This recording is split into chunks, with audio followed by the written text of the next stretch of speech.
যতদিন পর্যন্ত ও মাইনা না নিব এই সন্তান ওর, ততদিন পর্যন্ত আমি লড়াই করে যাব। কিছুদিনের মধ্যে আমাদের বিয়ে হবে। আমার উপর হুকুম আছে, ম্যাডামের রুমে অনুমতি ছাড়া ঢুকা নিষেধ। আপনি ঢুকেছেন কেন? যান বাইরে হন। এই, তোর এত বড় সাহস, তুই আমার সাথে বেয়াদবি করিস? স্যার আমাকে মারলেন আপনি?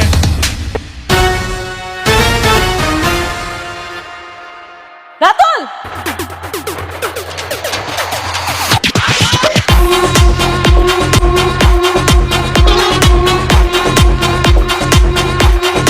দেখি সরেন আপনারা। আরে জি স্যার। তুমি ডেড বডিটা পোস্টমর্টমের ব্যবস্থা করো। হ্যাঁ জি স্যার। আসো। আপনি সম্মানিত মানুষ, আপনাকে আমি কোনোভাবেই অসম্মানিত করতে চাই না, কিন্তু ওনাকে কোনোভাবেই ছাড়া যাবে না। শ্রমিক ইউনিয়ন সভাপতির চাপ আছে। শোনেন, আপনারা ম্যানেজার আঙ্কেলে যা যা দিছে ওই কাজগুলো ঠিক মতো করবেন।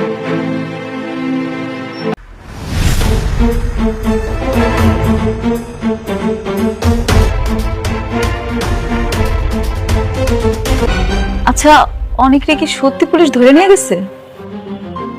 হ্যাঁ, নিয়েছে। স্যার, আসসালামু আলাইকুম। বসেন। ওয়ালাইকুম আসসালাম। মানে তো খুব পরিষ্কার, তোমরা আমার সাইট বন্ধ করে আমার শ্রমিক নিয়ে যাও, আবার সেই শ্রমিক আমার সাইডে আসার পরে অ্যাক্সিডেন্ট করে মারা যায়। সেখানে আমার দোষটা কই শুনি? না না না, তোমার তো কোনো দোষ নেই, তুমি একদমই দোষী না। কি নাম আপনার? মিনা ডাক্তার। শরীর কেমন? ভালো সব? ওকে। যে মানুষটা তার সন্তানকে স্বীকারই করে না, সে মানুষটার নাম কিভাবে বাবা হিসেবে যায়? কিছু ভাবছো? কিছু না কিছু তো ভাবছি। এত যন্ত্রণা আমি আর সহ্য করতে পারতেছি না। আপনার বাচ্চার বাবা যদি সত্যি সত্যি আপনার স্বামী হয়, তাহলে ডিএনএ রিপোর্ট আলাদা হলো কিভাবে? একটা উপায় আছে। আদালত যখন আপনার স্বামীর ডিএনএ টেস্ট দেখবে, তখন তো মামলা ডিসমিস হয়ে যাবে। তাইলে কি আমার এই সন্তান পিতৃ পরিচয় পাইব না?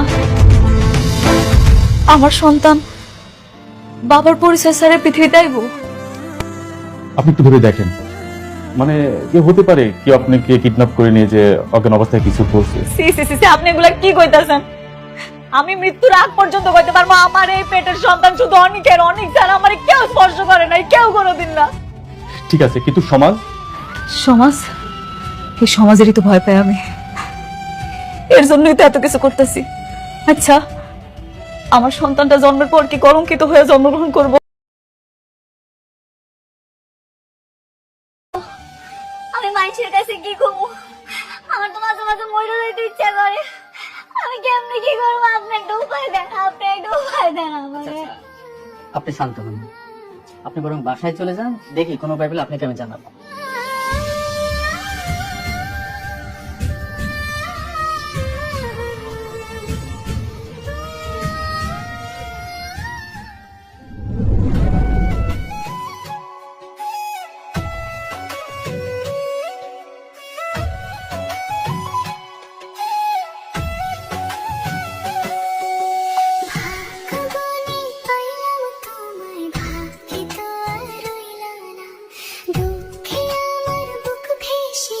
সুখের দেখা হইল না, তবু আমি তোমার আশায় কাঁদি দিবারাত্র। সুখে থেকো, ভালো থেকো, বুড়ি ঘরে রাজপুত্র। সুখে থেকো, ভালো থেকো, বুড়ি ঘরে রাজপুত্র।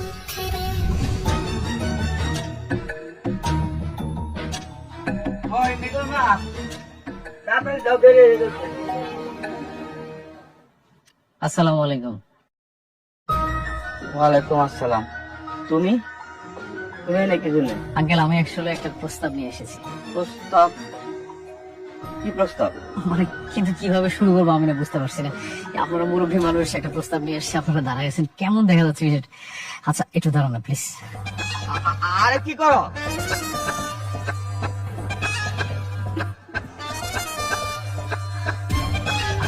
আপনারা বসেন না প্লিজ। এনে দিতাম তোমার। বসেন না, বসেন বসেন বসেন। আরে বসা বসে পরে তুমি আগে কি করতে চাইছিলে সেইটা কও। আঙ্কেল, আপনারা তো জানেন যে আসলে আমার বাবা মা নেই, আমি এতিম। আজকে যদি তারা বেঁচে থাকতো তাহলে এই প্রস্তাব নিয়ে হয়তো তারাই আসতো। আরে এসব আমারে কয়ে কি গো? আচ্ছা বাবা, তুমি না কি প্রস্তাবের কথা কইলা, সেইটা করছো। আমি তো সেটাই বলতে চাচ্ছি, কিন্তু আপনারা তো দাঁড়িয়ে আছেন। একটু বসেন না, বসে শুনেন। নাও কও। আমি আপনাদের মেয়ে মেঘলাকে বিয়ে করতে চাই। কি? এই, তুমি জানো না মেঘলা বিয়ে হয়েছে, মেঘলা জামাই আছে? আঙ্কেল, হ্যাঁ জানি তো জামাই আছে, কিন্তু ওর জামাই তো একটা বেইমান। আপনি দেখছেন না আঙ্কেল, ও নিজের সন্তানকে কিভাবে অস্বীকার করতেছে। আমি মেঘলাকে খুব ভালো করে চিনি, ভালো করে জানি, আর এটাও মানি আমি যে ওই সন্তানটা অনেকেরই। আর এই সমাজে আপনি চান না যে আপনার মেয়ের সন্তান একটা পৃথিবীতে পরিচয় নিয়ে বড় হোক? সব ঠিক আছে, কিন্তু কিন্তু কি আন্টি, আমি তো সবকিছু জেনে শুনে মেঘলাকে বিয়ে করতে চাই। মেঘনার পেটের সন্তানের বাবা হবো আমি, আর আমি সবাইকে বলবো যে সন্তানের বাবা আমি। তখন আর ওই সন্তানের পরিচয় নিয়ে কোনো সংশয় থাকবে না, সমাজের মানুষ কিচ্ছু বলতে পারবে না। না না, মেঘলা এই বিয়েতে রাজি হইব না। আপনারা আছেন না, আপনারা বুঝাবেন। আপনি জানেন না আঙ্কেল, এই সমাজে একটা সন্তান পিতৃত্বহীন ভাবে যদি বড় হয় তাই কত শুনতে হয়। সবাই তাকে বলবে যে যারও সন্তান, সেই সন্তানকে আমি পিতৃত্বের স্বাদ দিতে চাই। বাবা তুমি একটু মেঘলারে বোঝাও। আর আমি তো বোঝাবো, আর আপনারা তো গার্ডিয়ান মানুষ, আপনারাও বুঝিয়ে বলবেন। আর দেখুন, আমিও চাই মেঘলাই মানসিক যন্ত্রণা থেকে মুক্তি পাক, সেও বাঁচুক, আর আমি তার জীবন সঙ্গী হয়ে বাঁচতে চাই। ঠিক আছে বাবা, মেঘলা বাড়িতে আসুক, তারপর আমি মেঘলার সাথে আলাপ করুন, দেখি মেঘলা কি কয়। আচ্ছা ঠিক আছে, তাহলে আমি আজকে আসি। ভালো থাকবেন, আসসালামু আলাইকুম। ওয়ালাইকুম আসসালাম।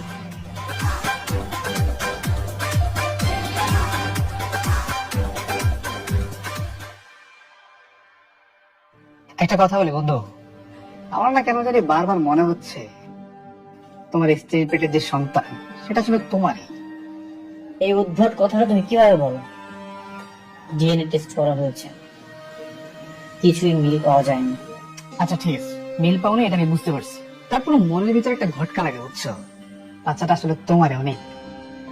ডিএনএ টেস্ট তো ভুল হতেই পারে, তাই না? এইসব বাদ দিয়ে কাজে মনোযোগী হও। আমাদের যে সাইডের কাজটা চলছিল সেটার কাজ কত দূর? যত দ্রুত সম্ভব পার্টিকে হ্যান্ড ওভার করতে হবে। এটার আপডেট কি? জি স্যার, কাজগুলা এই উইকের মধ্যে হয়ে যাবে। ঠিক আছে, যত দ্রুত সম্ভব কমপ্লিট করো। এই ফাইলটাতে আমি সিগনেচার করে দিয়েছি, এটাও কমপ্লিট করবে।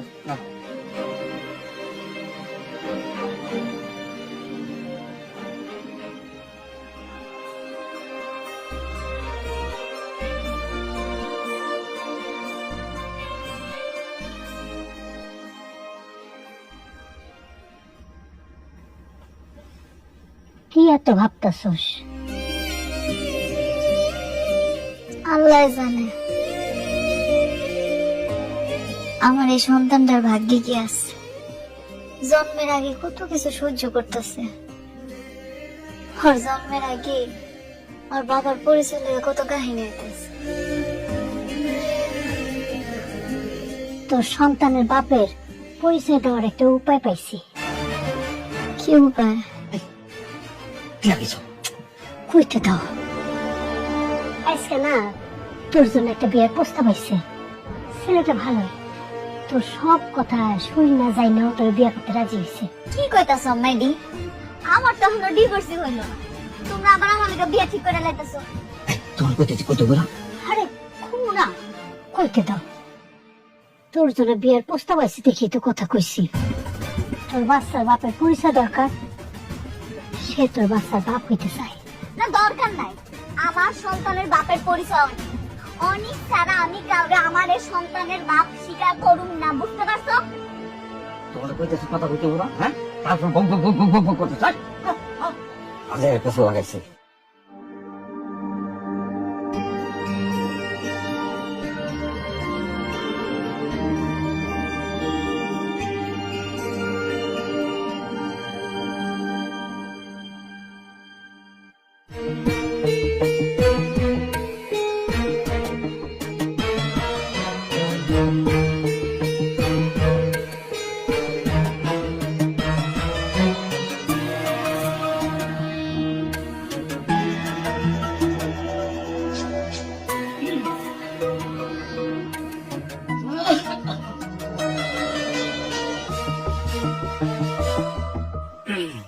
বাবা রাতুল, ওই তোমার সাথে একটা কথা বলার ছিল। হ্যাঁ বলেন।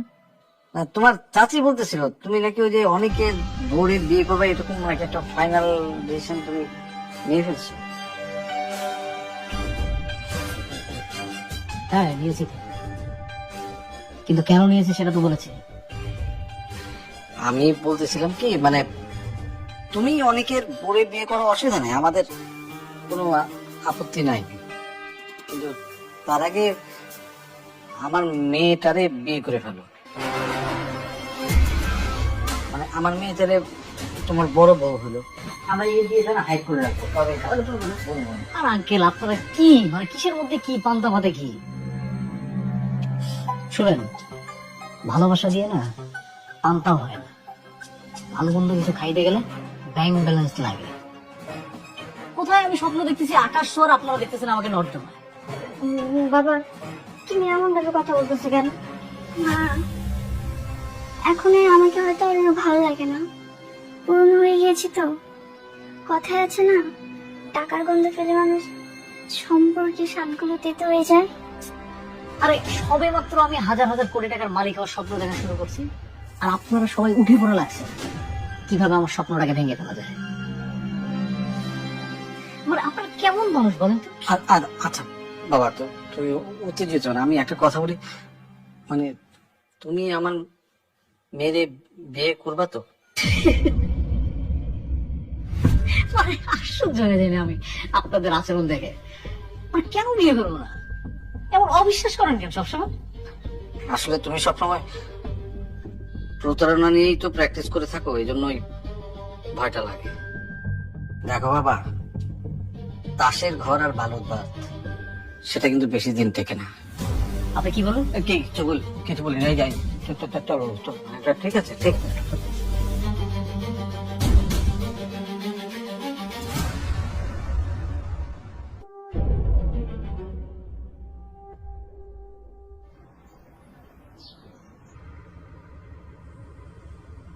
বন্ধু খবর, তুই কেমন আছিস? তোর কি গন্ডা হয়েছে আমরা নাই? তোকে আমি এতবার অপমান করি, তারপরে তুই চলে আসিস। আরে গন্ডার চামড়া হয়ে গেল, এটা হচ্ছে ভালোবাসা। আচ্ছা তুই একটা জিনিস না বারবার বলে যাস, তোর পৃথিবীতে আপন বলতে কেউ আছে, আমার পৃথিবীতে আপন বলতে কেউ আছে। দেখ, আমার যদি আপন বলতে কেউ থাকে সেটা তুই, আর তোর যদি আপন বলতে কেউ থাকে সেটা হচ্ছে আমি। এসব বলার জন্য তুই এখানে এসেছিস? আরে না বন্ধু, আমি একটা বড় দায়িত্ব নিতে যাচ্ছি। এখানে ভাবলাম যে আসলে আমরা অনেক খোঁজাখুঁজি করে দেখলাম যে আপন মানুষ কে আছে আমার, খুব খুঁজে দেখলাম যে তুই ছাড়া আর কেউ নাই। এই জন্য ভাবলাম যে আমার কাছের মানুষটাকে একটা মিষ্টি খাওয়াই আসি আমি।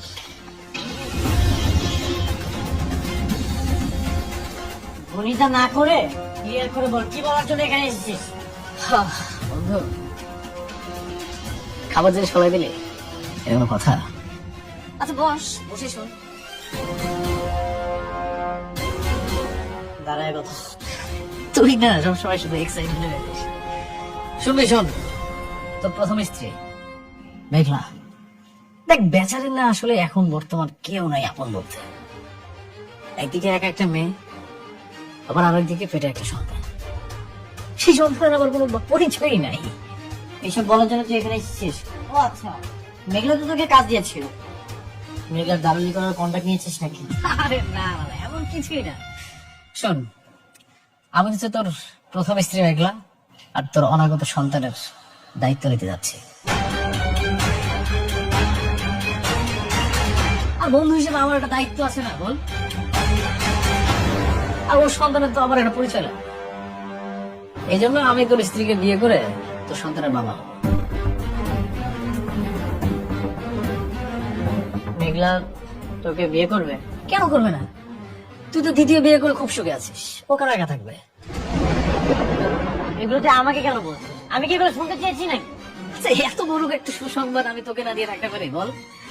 তুই একবার ইমাজিনেশন করে দেখ, তোর অনাগত সন্তান আমাকে বাবা বলে ডাকবে, আবার তোর প্রথম স্ত্রী মেঘলা, তার সাথে আমার বিয়ে হবে, আমরা একসাথে থাকবো।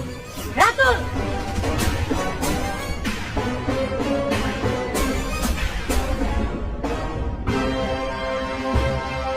নেক্সট টাইম কিছু কিছু উল্টাপাল্টা কথা বললে হিসাব করে কথা বলবি। আমি কেমন তুই সেটা ছোটবেলা থেকে জানিস। শান্ত হও। আপনি জানতো আর কখনো আমাদের বাসায় আসবেন না। যান চলে যান।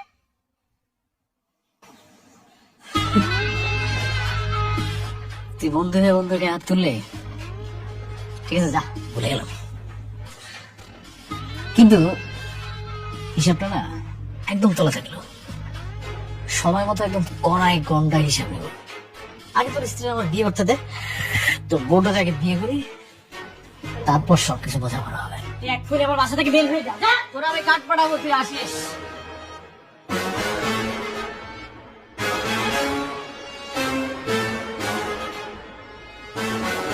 ওর এত বড় সাহস আমার সামনে দাঁড়িয়ে আমার সাথে উল্টাপাল্টা ভাবে কথা বলে। তার কি দোষ? তোমার স্ত্রী তো তাকে বিয়ে করতে চেয়েছে, এজন্য সে জানাতে এসেছে। যা মন চাই তা করুক, আমাকে কেন বল? তোমার স্ত্রী তোমাকে ডিভোর্স না দিয়ে বিয়ে কেন করতে চাচ্ছে সেটা জানতে চেয়েছো?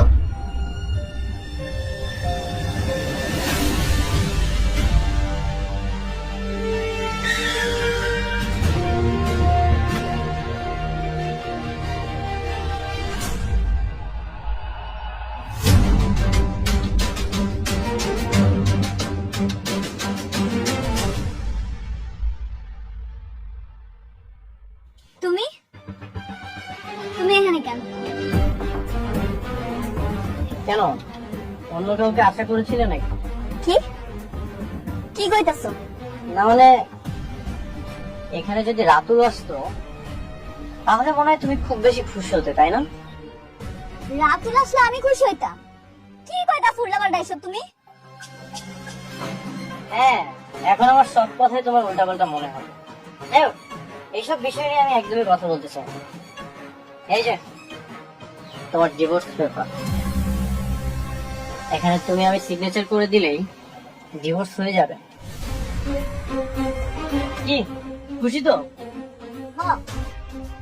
তোমার ডিভোর্সটা আমি অনেক আগেই দিয়ে দিতাম। আমার পেটের সন্তানটা যদি না হইতো তাহলে দিয়ে দিতাম। তোমার সন্তানের জন্য তুমি কেন আমাকে বেঁধে রেখেছো? সন্তানটা তো আমার না,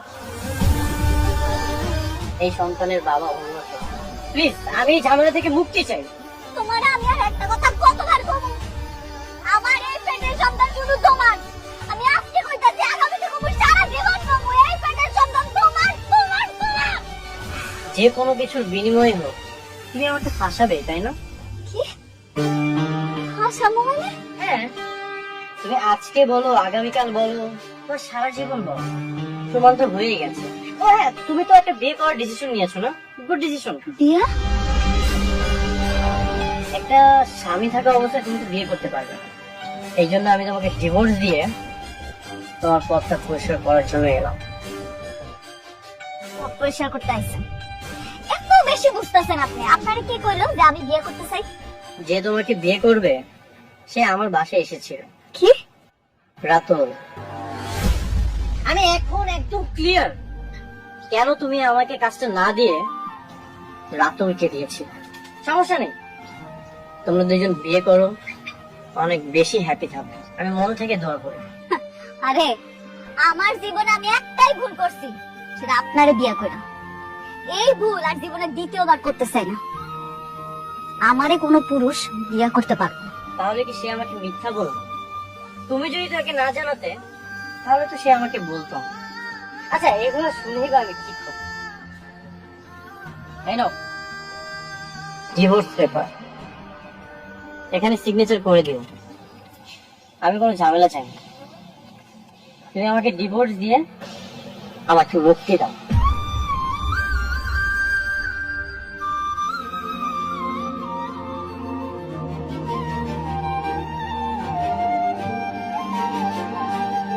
আম্মা! আম্মা! তোমরা কই গেলা? এদিকে আয়ো। এই, কি হইছে রে মা? কি হইছে? তোমরা আমারে সত্যি করে একটা কথা বলতো, সেই দিন যে পোলাটা বিয়ার কথা কইতাইছিল এটা কি রাতুল ছিল? হ্যাঁ, রাতুলি আসছিল, সে তোর বিয়ে করতে চায়। কেন আইছিল?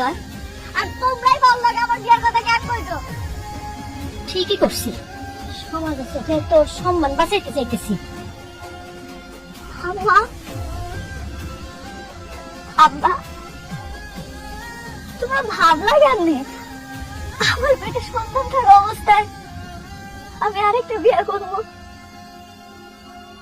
এই ভালোবাসো তোমরা আমারে, তোমরা না কেউ কোনোদিন আমারে বুঝার চেষ্টা করো না। সত্যি তোমরা না, সত্যি না। শালিমা বিল্ডার্স আমাদেরকে প্রজেক্ট দেয়নি তো কি হয়েছে? আমরা এর থেকে ভালো ভালো প্রজেক্ট এগিয়ে যাব। কিন্তু মেঘলা ভাইয়ের সাথে যদি তোমার ঝামেলাটা না থাকতো তাহলে আমরা খুব সহজ। এই নামটা তুমি আর কখনো উচ্চারণ করবে না। আচ্ছা ঠিক আছে, এখন রাত্রেও যদি মেঘলা ভাইকে বিয়ে করে তাহলে তো সে তাকে দিয়ে অনেকভাবে ইউজ করবে। কিন্তু আমি না এখন পর্যন্ত বুঝতে পারছি না মেঘলা ভাবে শালিমা বিল্ডার্স গ্রুপে কি করে। কি আর করবে? আমার তো মনে হয় শালিমা বিল্ডার্স এর যে ম্যানেজার, ওকে খুশি করে তারপর মেঘলা চাকরিটা পেয়েছে। তাই বলে এত ক্ষমতা?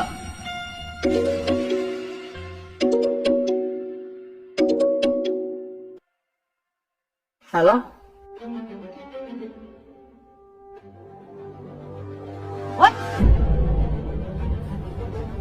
ঠিক আছে, আমি এখন আসছি। আমাদের সাইডে একজন শ্রমিক মারা গেছে।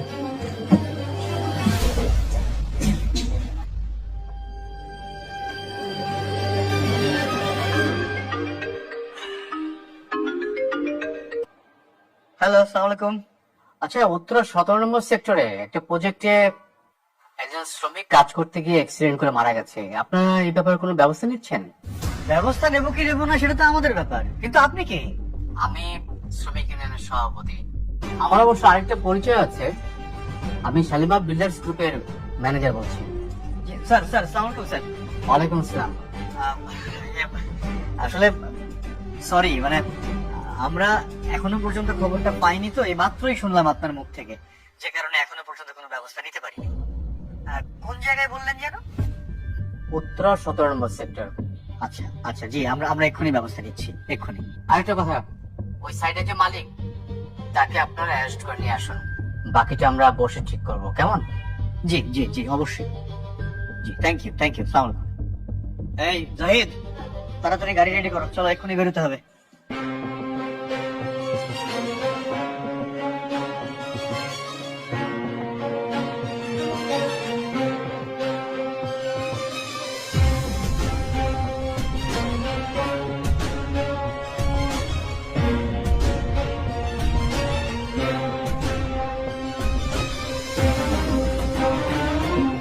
কিভাবে কি হলো? স্যার, সাইডে কাজ চলতেছিল স্যার, সম্ভবত উপর থেকে পা স্লিপ করে পড়ে গেছে স্যার। স্লিপ করে পড়ে গেছে মানে? তুমি কোথায় ছিলে? আমি কতবার তোমাকে বলেছি সেফটি ফার্স্ট, নিরাপত্তা আগে, তারপর কাজ। স্যার, আমি নিচে ছিলাম, হঠাৎ করে একটা সাউন্ড হলো, আমি দৌড়ে এসে দেখি এই অবস্থা স্যার। এদিকে আপনারা সরেন তো।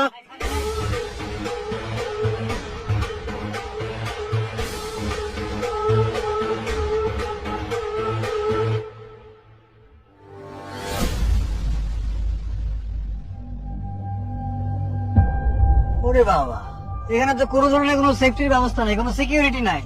হ্যাঁ, এই কনস্ট্রাকশনের মালিক কে? আপনি নাকি? জি। আপনার সঙ্গে ইদানিং আমার খুব ঘন ঘন দেখা হয়ে যাচ্ছে।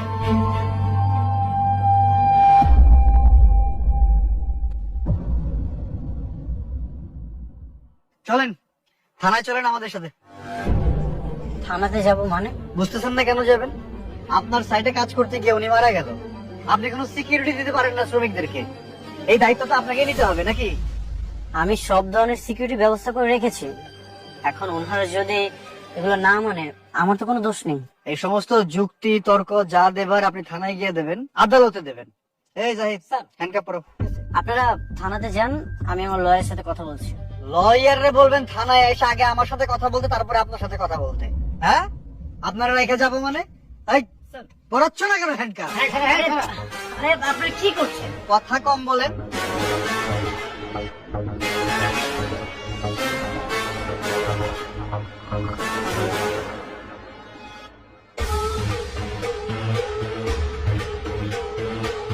আর নিয়ে আসো তাড়াতাড়ি। এই সরেন আপনারা। আর তুমি ডেড বডিটা পোস্টমর্টমের ব্যবস্থা করো, হ্যাঁ? নিয়ে আসো।